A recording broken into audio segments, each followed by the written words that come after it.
Check this out. I want to show you something here. It's just past noon on November 29th, 1872, along the Oregon-California border.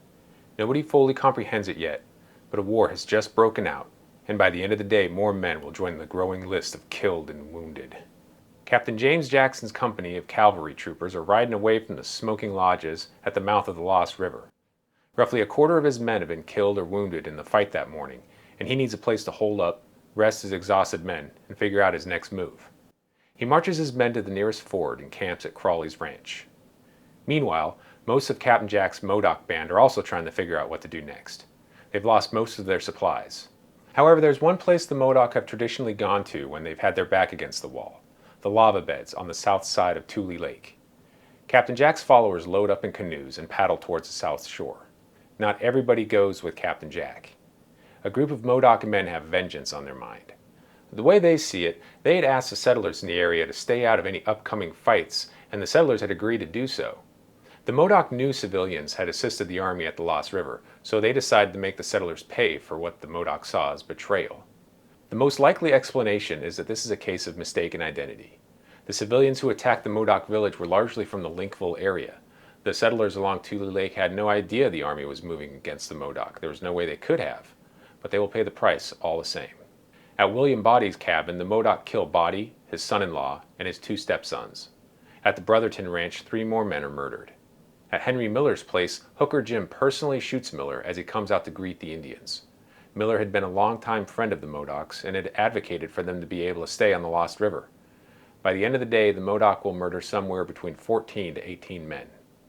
When Captain Jackson hears rumors of the killings, he sends a patrol to Body's ranch, who find the place unoccupied.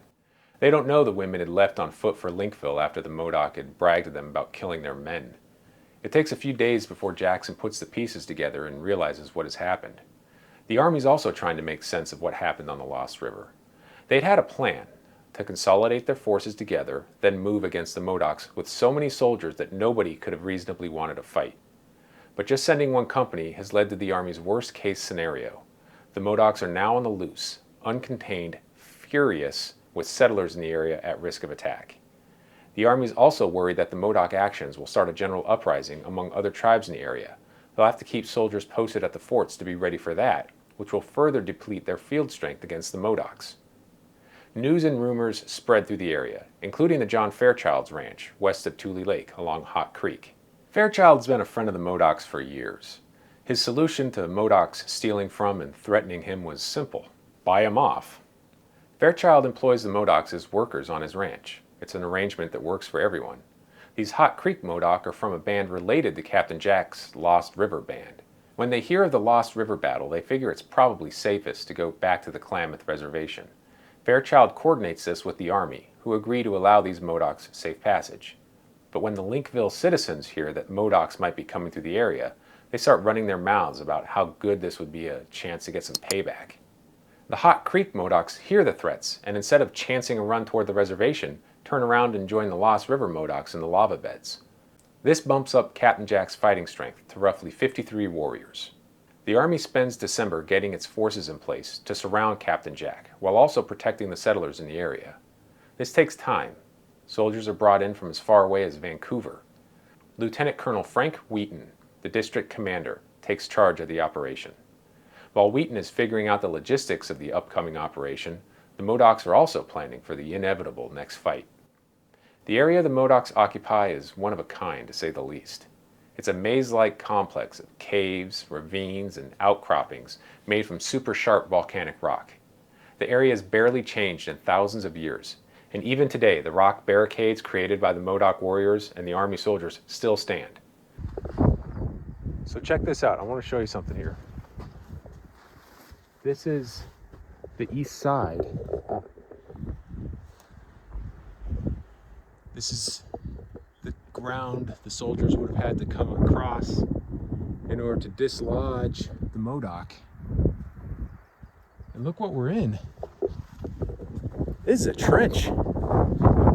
This is a natural trench. You can move right along this from point to point and engage targets. Curly-headed Doctor, the Modoc's main shaman, erects a medicine flag, and runs a braided red rope around the Modoc defensive perimeter. He says the Modocs will be protected inside this area, and no white soldier will be able to cross the rope. Other Modocs find some cattle in the area, which provides the band with a food source. The warriors are equipped with a wide range of weapons, from old muzzle-loading muskets to military-issue Springfield trapdoor rifles, bought from deserting soldiers. And the Modoc are shooters, too. Aside from the occasional skirmish with an army patrol or raid against an army wagon, there's not much for the Modoc to do, other than prepare. In early January, Wheaton moves his headquarters from Crawley's Ranch to Van Bremer's Ranch, closer to the lava beds. He's still waiting for enough ammunition and for a couple of mountain howitzers to arrive, but his plan is coming together. On the west side of the Stronghold, Major John Green, the Fort Klamath commander, will lead a battalion of 21st Infantry, a dismounted cavalry troop, 2 companies of Oregon Volunteer Militia, a company of California Volunteers, and the 2 mountain howitzers. Interestingly, the Californians are commanded by John Fairchild, the same John Fairchild who's known to be a friend of the Modocs and tried to get the Hot Creek Modocs safely back to the Klamath Reservation. On the east side, Captain Reuben Bernard will take 2 dismounted cavalry troops along with about 20 Klamath scouts. The plan is for the troops to position themselves for a surprise dawn attack on the Stronghold. Captain Bernard's eastern force will keep the Modocs occupied while the main effort comes from the west. The 2 forces will link up south of the Stronghold and surround the Modocs. Captain Bernard will also be responsible for destroying any canoes the Modocs have, so they can't escape across Tule Lake. The howitzers will fire 3 times, then cease firing for 15 minutes to give the Modoc women and children time to surrender. In all, Colonel Wheaton has about 320 men to execute his plan, against the Modocs less than 60. He selects January 17th for the attack. The Army has a saying, "No plan survives first contact," and this attempt to take Captain Jack's Stronghold is no exception. One of the features of Northern California life is the dense winter fog that often invades the area. This fog sets up thick and can last most, if not all day long. On the 16th, as Captain Bernard's troops are getting into position for the next morning's attack, they get disoriented by the unusual terrain and dense fog. They end up much closer to the Modocs than they anticipated. The Modoc warriors open fire, wounding a few of Bernard's men, and jig is up. The next morning, the Modoc are ready. As the soldiers execute the plan, they find the terrain impossible to navigate. These soldiers are used to Civil War-style formations where everyone gets on line, but you can't march like that in this, let alone fight. The howitzers? Useless.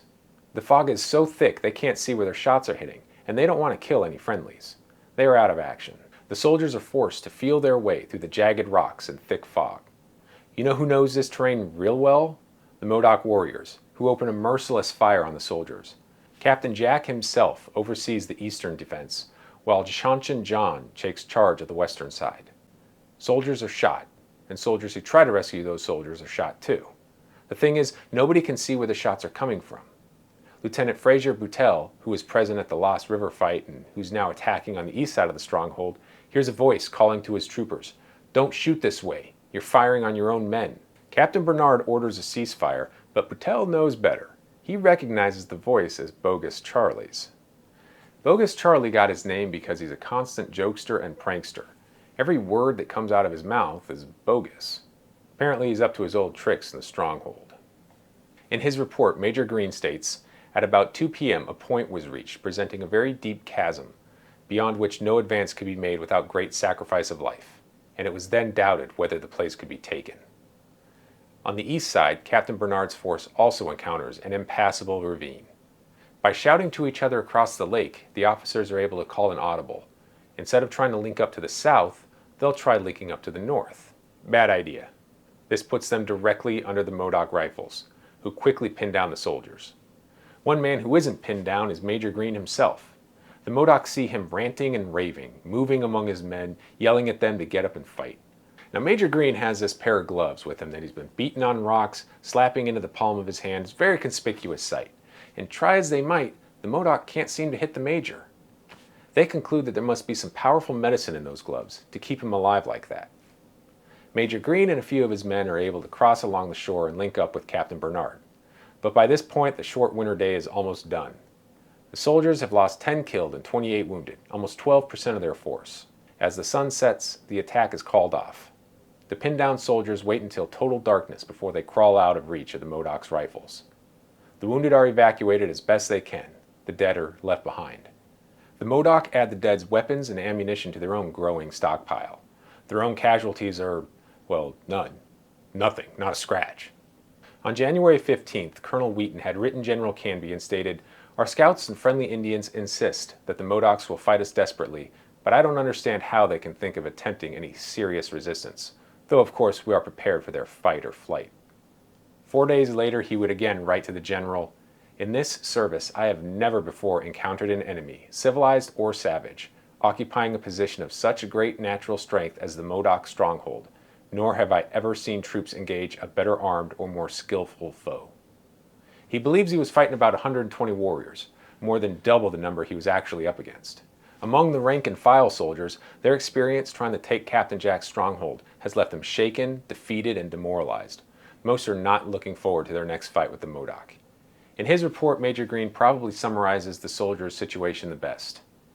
"I must speak in the highest terms of the officers and men for their gallant and courageous conduct under the most trying circumstances, having to move on an enemy occupying the strongest natural position which can be imagined and which is beyond all description.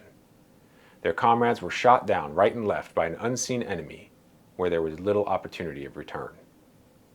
Now, just because you've been defeated once doesn't mean you're done. General Canby still has to find a way of getting the Modoc back on their reservation. And although the Modoc are victorious, they're also divided when it comes to their next move. Thousands of miles away, forces are at work, which will cause the army to change its tactics, ultimately leading to more killing in the lava beds.